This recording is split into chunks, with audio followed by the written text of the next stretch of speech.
지금까지 인류의 역사 속에 던져졌던 많은 질문들 중에 가장 많은 질문이 인간을 향한 질문입니다. 사람은 무엇이며 사람은 어디서 왔는가? 과학적인 질문들이었고요. 그리고 사람은 누구이며 사람은 어떻게 살아야 하는가? 철학적인 질문들. 그리고 마지막으로 사람은 죽은 뒤에 어디로 가는가? 종교적인 질문들이 인류의 역사 속에 던져져 왔습니다. 그러나 이에 비해 신에 대한 질문은 상대적으로 적은 것이 사실입니다.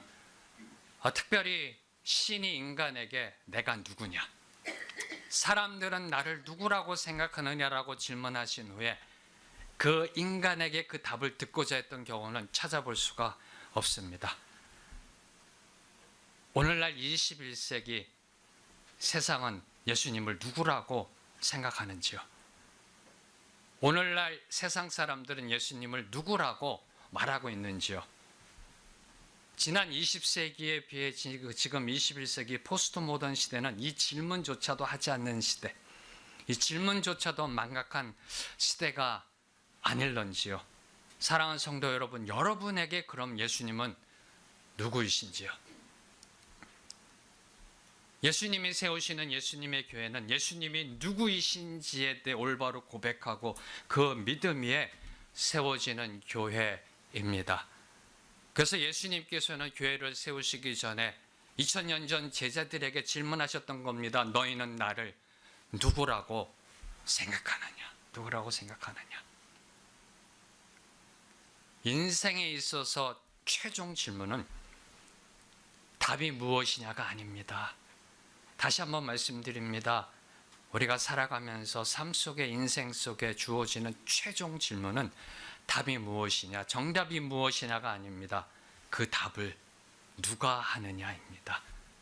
답이 무엇이냐가 아니라 그 답을 누가 하느냐. 내가 누구냐라는 예수님의 질문에 베드로는 그 답을 하였고 그 답 위에 예수님께서는 교회를 세우시겠다라고 약속하셨던 것입니다. 예수님은 주, 그리스도, 살아계신 하나님의 아들이십니다. 믿으시는지요?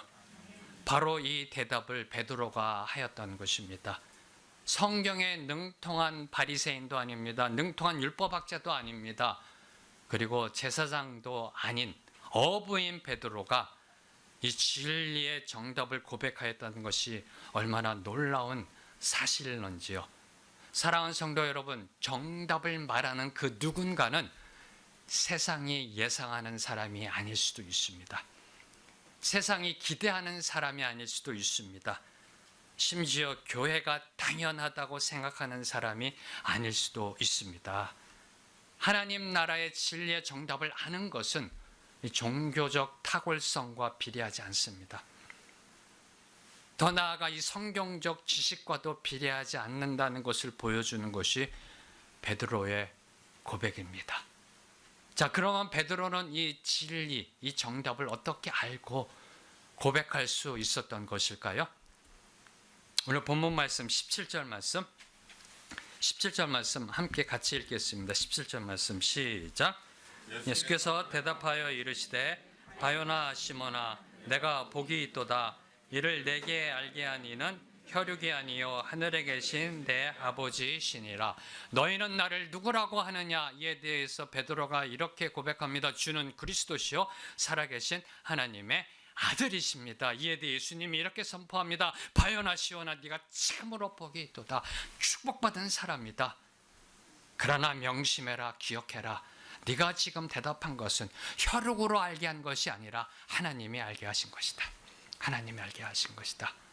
베드로의 고백은 인간의 논리적, 이성적, 지식적 대답이 아닌 하나님 아버지가 알게 하신 계시였다는 사실입니다.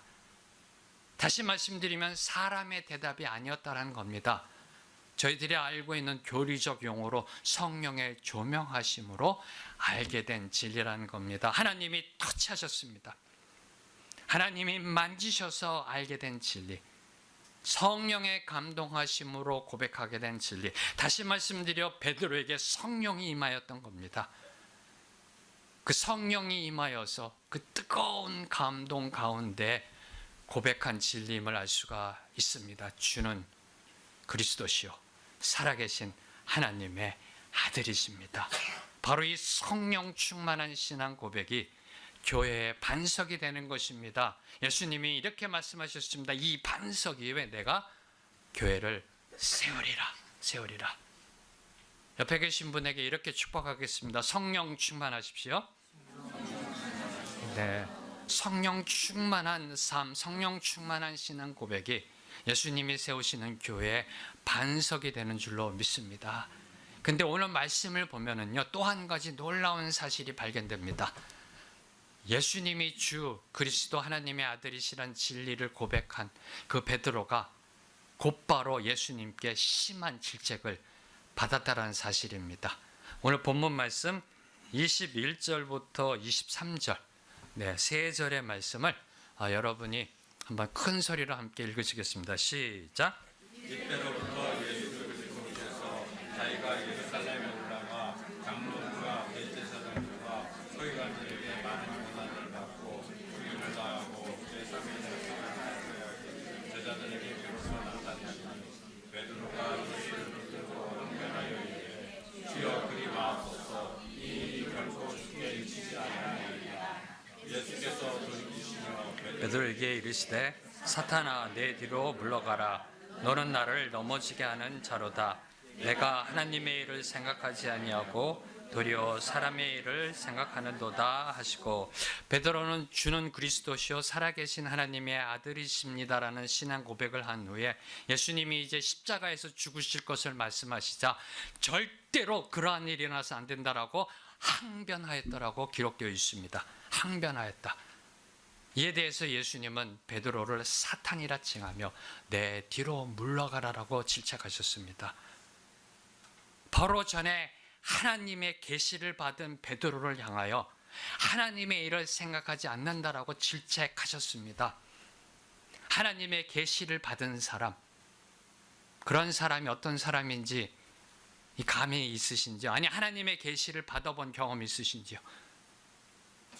하나님의 계시를 받았습니다. 하나님의 터치하심이 있습니다. 하나님의 음성을 들었습니다. 그런데 곧바로 사탄이 될 수가 있고요. 그리고 하나님의 일을 생각하지 않을 수 있다라는 그러한 사실입니다.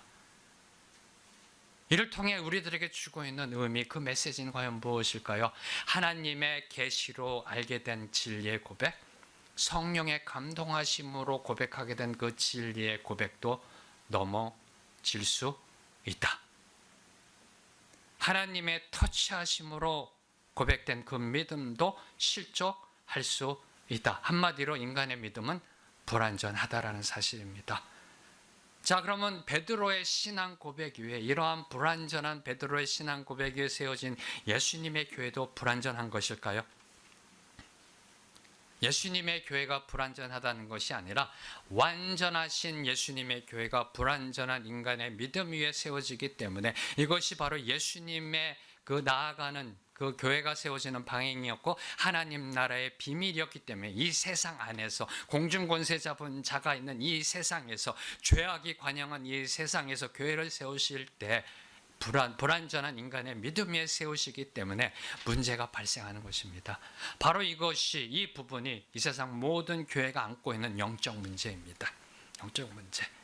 완전하신 예수님의 교회가 불완전한 인간의 믿음 위에 세워지기 때문에 문제가 발생이 됩니다. 자, 그러면 이 영적 문제를 어떻게 해결할 수 있을까요? 완전하게 100% 해결할 수는 없습니다. 그러나 어떻게 하면은 그 갭을 줄일 수 있을까요? 예수님의 완전하신 교회와 불완전한 인간의 믿음을 점점점 줄여나가 그 완전하신 하나님의 교회의 모습으로 나아갈 수 있을까요? 성경을 보면은 이 베드로와 같은 신앙 고백을 한 많은 사람들이 기록되어져 있습니다. 예수님이 골고다 언덕에서 십자가에 달려 죽으실 때 처음부터 끝까지 지켜보았던 로마 백부장의 고백.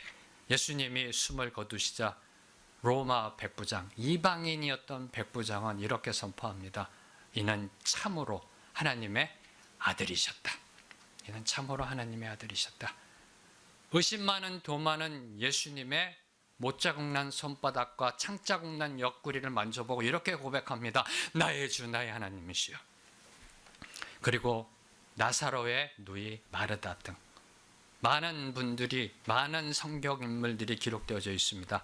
이들 중에서 특별히 오늘 마르다의 경우를 통해서 그 답을 듣고자 합니다. 어떻게 하면 그 영적 문제를 해결해 나아갈 수 있을까? 그 마르다의 그 이야기는 요한복음 11장에 기록되어져 있습니다. 요한복음 11장을 보면 예수님께서 유대인의 핍박을 피해 요단강 건너편에 가 계셨습니다. 그때 나사로가 죽을 병에 걸렸다라는 소식을 듣습니다. 그러나 예수님께서는 더 이틀을 더 유하시다가 나사로가 죽은 걸 아시고 이제 그의 마을인 베다니로 이동하십니다. 예수님께서 베다니로 들어오셨다는 소식을 들은 마르다는 버선발로 마을 어귀까지 달려나갑니다. 그리고 이렇게 고백합니다. 주님, 주님이 여기 계셨더라면 제 오라비가 죽지 않았을 것입니다. 이에 대해서 예수님은 네 오라비가 다시 살아날 것이다. 그러자 마르다는 이렇게 고백합니다. 내 부활 때 다시 살아날 것을 압니다. 이 대답을 들은 예수님은 인류사의 길이 남을 진리, 영원 불변한 진리를 선포하십니다. 나는 부활이요 생명이니 나를 믿는 자는 죽어도 살겠고 살아서 나를 믿는 자는 영원히 죽지 않을 것이다. 내가 이것을 믿느냐? 예나 지금이나 하나님의 진리의 말씀을 기억하고 봉독하고 읽을 때 두렵고 떨림의 뜨거움이 있습니다. 사랑하는 성도 여러분, 예수님은 부활이시고 생명이십니다. 예수님을 믿는 자는 죽어도 다시 살아납니다. 살아서 믿는 자는 영원히 죽지 않습니다. 이것을 믿으시는지요? 이 아멘이 보통 일반적인 대답입니다. 신앙의 고백입니다. 그런데 마르다는 이 아멘의 차원을 뛰어넘는 고백을 합니다. 예수님이 이렇게 물어보셨습니다. 나는 부활이요 생명이니 나를 믿는 자는 죽어도 살겠고 살아서 믿는 자는 영원히 죽지 않을 것이다. 내가 마르다 네가 이것을 믿느냐?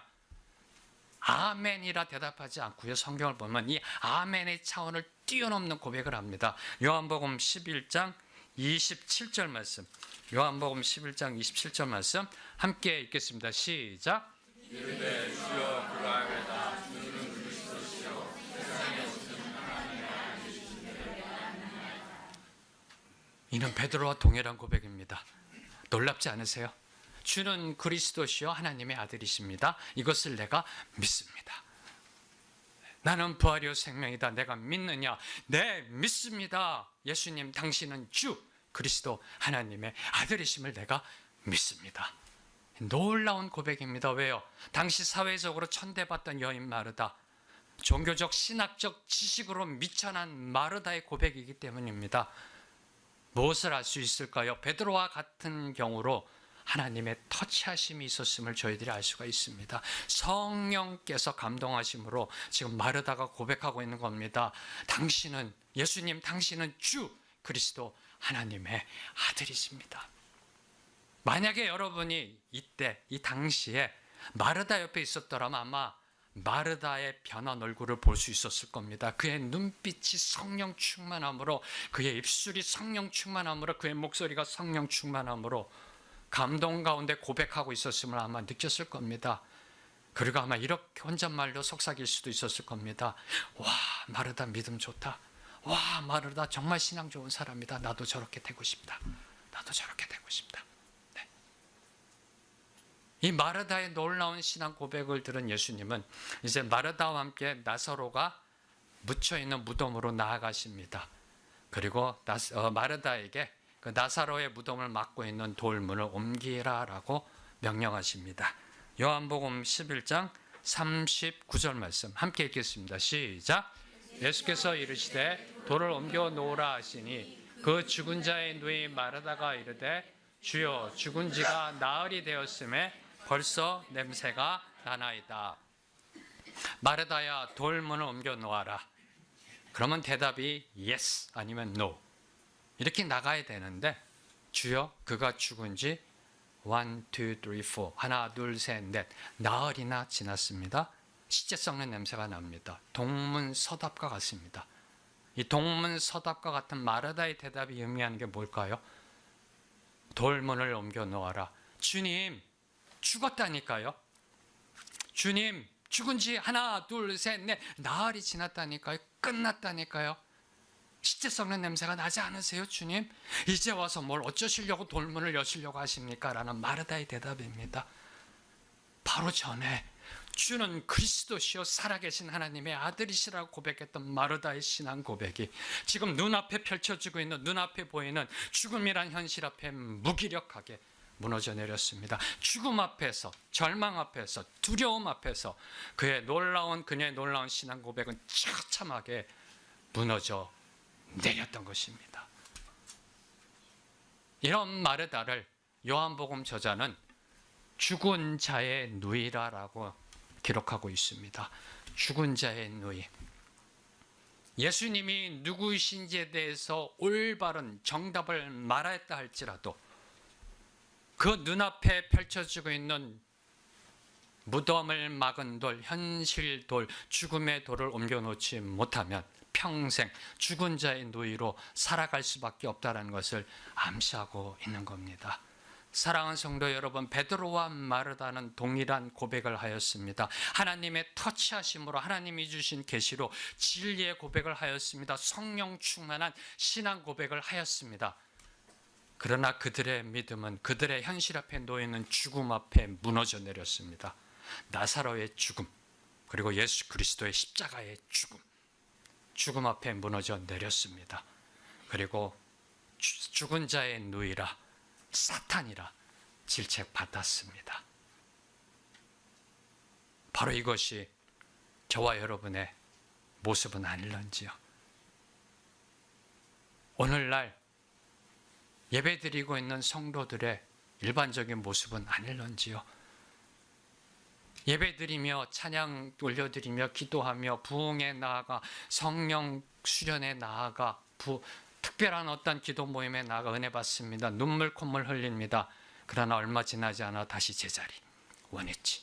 은혜 받습니다. 다시 제자리. 은혜 받습니다. 다시 제자리. 다람쥐 쳇바퀴 도듯이 그 신앙생활의 모습이 넘어지고 실족하고 은혜 받고 넘어지고 실족하고 은혜 받고 바로 이러한 모습, 그러한 모습이 보여주고 있는 것은 아닐런지요. 그러면 어떻게 하면 죽은 자의 누이가 아니라 산 자의 누이로, 어떻게 하면 사탄이 아니라 하나님의 종으로 예수님의 교회의 견고한 반석이 될 수 있을까요? 어떻게 하면 다람쥐 쳇바퀴 도는 그 쳇바퀴를 뚫고 나아가 저 하늘나라를 향해 복음의 능력을 향해 뚜벅뚜벅 정진하며 나아갈 수 있을까요? 요한복음 11장 40절을 보면 죽음의 돌, 현실의 돌을 옮기라라는 예수님의 말씀에 머뭇거리고 있는 마르다를 향해 예수님이 이렇게 말씀하십니다. 예수께서 이르시되 내 말이 내가 믿으면 하나님의 영광을 보리라 하지 아니하였느냐 하시니, 내가 믿으면 하나님의 영광을 본다 라고 예수님이 말씀하십니다. 내가 믿으면 하나님의 영광을 본다. 무슨 말씀이신가요? 아직 마르다가 온전한 믿음을 갖고 있지 못한 것을 암시하는 겁니다. 앞서서 마르다가 이렇게 고백합니다. 주는 그리스도시요 살아계신 하나님의 아들이십니다. 이것을 내가 믿습니다. 근데 40절에서 예수님이 이렇게 말씀하십니다. 내가 믿으면 하나님의 영광을 본다. 아직 믿고 있지 못한다는 겁니다. 아직 온전한 믿음을 소유하지 못하고 있다는 뜻입니다. 예수님은 마르다가 정답의 신앙 고백을 하자 그 정답대로 살아가고 있는지를 확인시키시려고 나사로의 무덤을 막고 있는 돌문을 옮기라라고 말씀하셨던 겁니다. 만약 마르다가 진짜로 예수님이 주, 그리스도, 살아계신 하나님의 아들 이란 사실을 정말로 믿었다면 예수님이 돌문을 옮기라는 명령에 순종했었어야 합니다. 왜요? 그분이 주, 그리스도, 하나님의 아들이시니까. 정말로 믿었다면 돌문을 옮겼어야 합니다. 그러나 돌문을 옮기지 못했습니다. 마르다의 신앙 고백은 입술의 고백이었고 마음의 믿음이었던 겁니다. 비록 뜨거움에 감동된 고백이었지만 그 마음 안에만 머물러 있었던 믿음입니다. 이것도 훌륭한 믿음입니다. 머리의 지식에서 마음으로 내려가 뜨거움의 고백을 했던 믿음. 그러나 그런 마르다를 향하여 예수님이 요구하신 믿음은 예수님이 누구이신지를 믿는 그 믿음대로 순종하며 행동하는 삶의 믿음을 요구하셨던 겁니다. 예수님의 교회의 견고한 반석이 되는 믿음은 예수님을 마음으로 믿고 입으로 시인하며 그 믿음을 삶으로 증거하는 믿음입니다. 바로 이런 믿음이 하나님의 영광을 보는 믿음이라고 예수님께서 선포하셨습니다. 사랑하는 성도 여러분, 하나님의 영광을 보신 적 있으신지요? 아니, 하나님의 영광을 보고 싶지 않으신지요? 저 하늘나라 가기 전에 최소한 한 번 정도는 그분의 영광을 경험해 보고 싶지 않으신지요? 하나님은 오늘도 살아 역사하십니다. 하나님은 오늘도 저와 여러분과 함께하고 계십니다.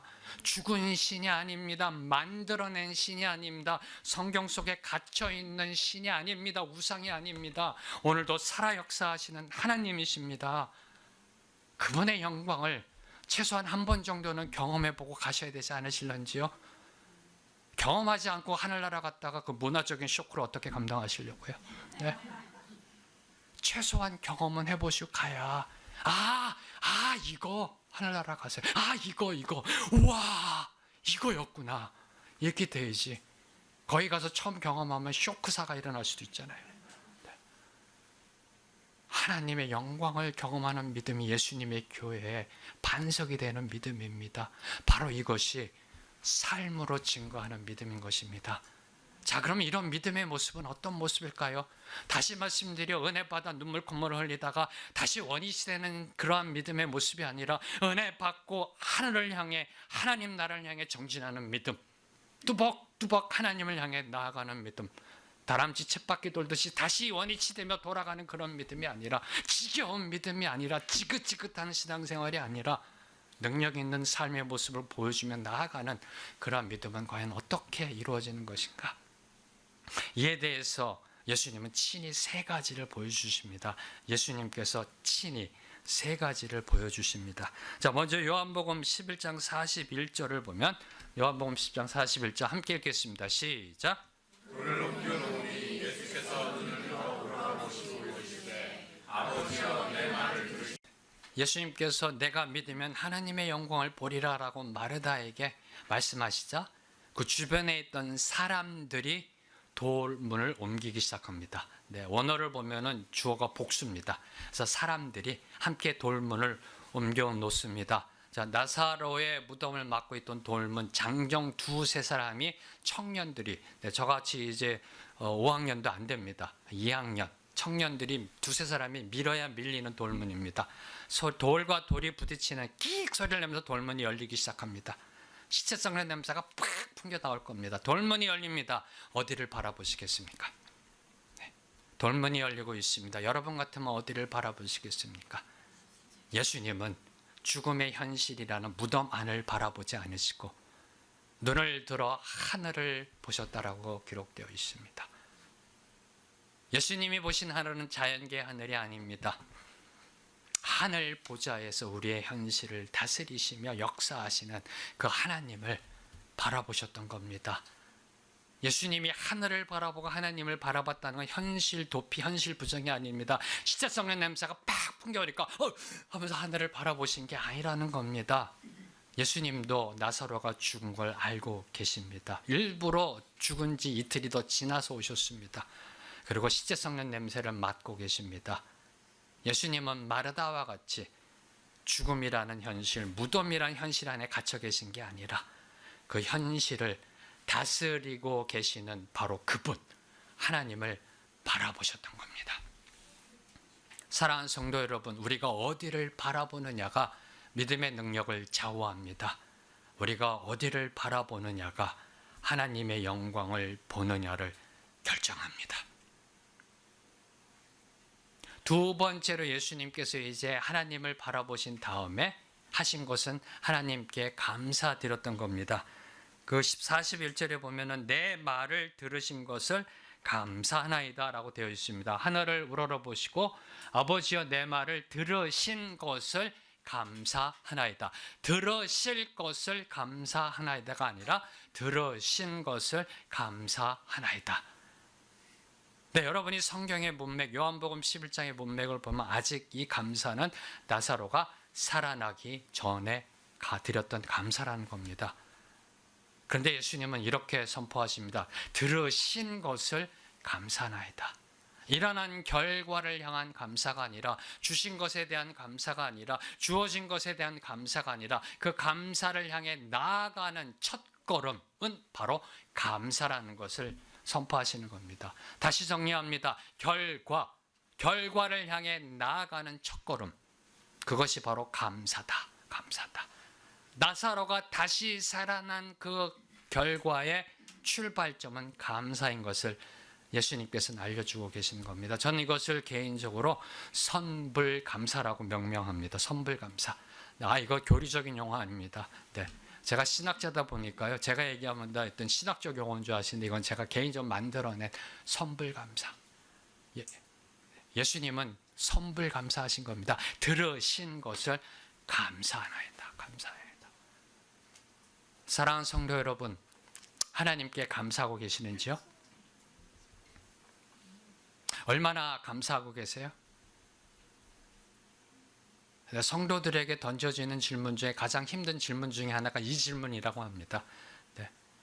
얼마나 감사하세요? 얼마나 자주 감사하세요? 아니, 어제 얼마나 감사하셨어요? 아이고, 감사 안 했네. 뜨끔하시죠? 주어진 것에 대해서 감사를 못하는 것이 우리 인간입니다. 네. 그때만 반짝. 네. 그러다가도 우리를 이끌어 주신 거 하나님께 범사에 감사하지 못하는 것이 바로 저의 모습입니다. 네. 주신 것에 대해서도 제대로 감사하고 있지 못하는데 선불 감사를 해야 된다. 와, 이거는 좀 어려운 거 아닌가? 아니요, 예수님은 오병이어의 기적을 일으키시기 전에 떡을 들어 축사하시고 감사하시고 떼어서 남자만 5천 명을 먹이셨습니다. 믿으시는지요? 네. 오병이의 기적도 감사가 먼저 선포됐다는 사실입니다. 목사님, 그거는 예수님이니까, 신이신 하나님이신 예수님이니까 가능하지 우리 같은 인간은 주어진 결과에 대해서 감사 제대로 못하는 어떻게 선불 감사를 할 수 있을런지요. 그래서 제가 성경에서 한 인물을 찾아냈습니다. 다니엘서 6장 10절 말씀. 다니엘서 6장 10절 말씀 함께 읽겠습니다. 시작. 다니엘이 조세 왕 현장에 지킨 것을 알고도 자기 집에 돌아와서는 윗방에 올라가 예루살렘으로 향한 창문을 열고 전에 하는 대로 하루 세 번씩 무릎을 꿇고 기도하며 그의 하나님께 감사하였더라. 다니엘은 유대인입니다. 페르시아 제국 입장에선 이방인입니다. 그래서 페르시아 관료들의 시기와 질투를 받았습니다. 그들의 시기와 질투로 인해서 다니엘은 이제 사자굴 속으로 들어가는 사면초가의 위기를 봉착하게 되었습니다. 바로 이 위기를 자초한 것이 하나님을 향한 기도였었습니다. 자세하게 시간 관계상 성경을 설명하지 못합니다. 나중에 가셔서 다니엘서를 읽어보시기 바랍니다. 그 위기를 자초했던 것이 기도입니다. 그런데 오늘 말씀 다니엘서 6장 10절에 이렇게 기록되어 있습니다. 그가 전에 하던 대로 하나님께 기도했다라고 기록되어 있습니다. 그리고 하나님께 감사했다.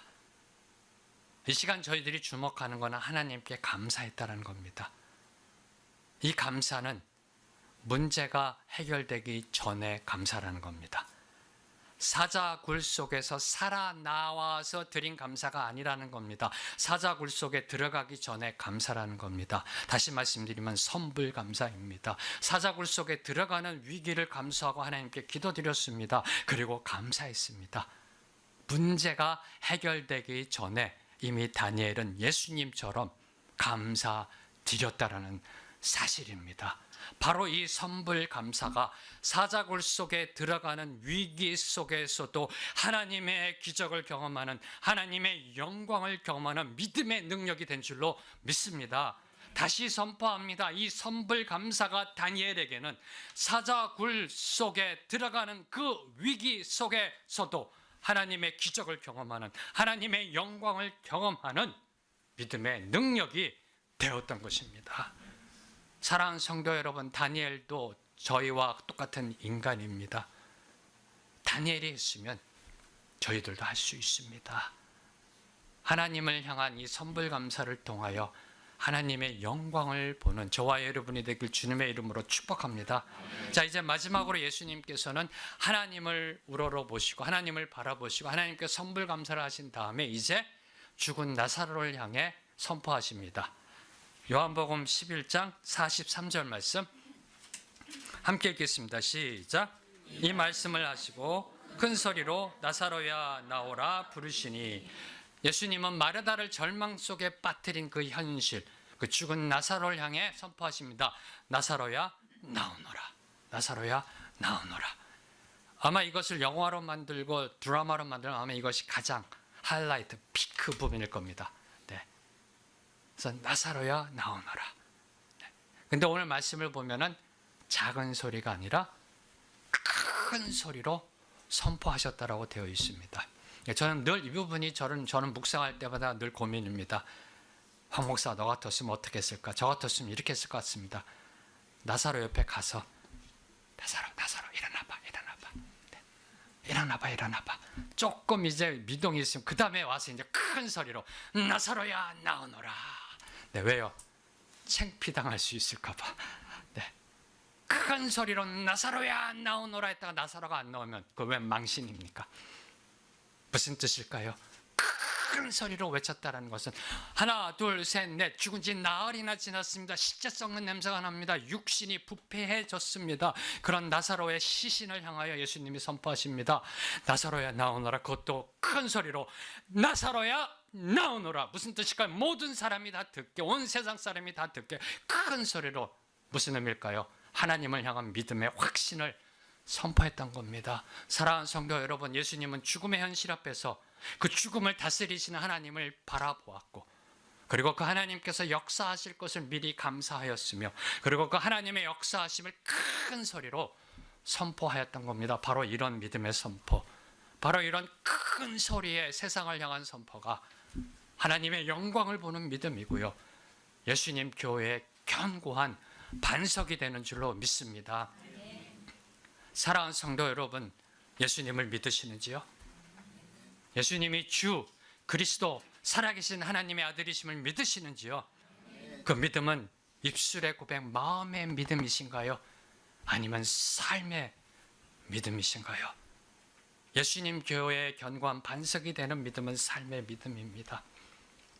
그 어떤 상황 속에서도 살아 역사하시는 주님을 바라보며 선불 감사하는 믿음, 그리고 죽음까지도 다스리시는 그 주님의 통치 주권을 세상을 향해 큰 소리로 선포하는 믿음, 바로 이 믿음이 저와 여러분이 예배 때마다 고백하는 주님의 교회 반석이 됩시다의 그 반석이 되는 줄로 믿습니다.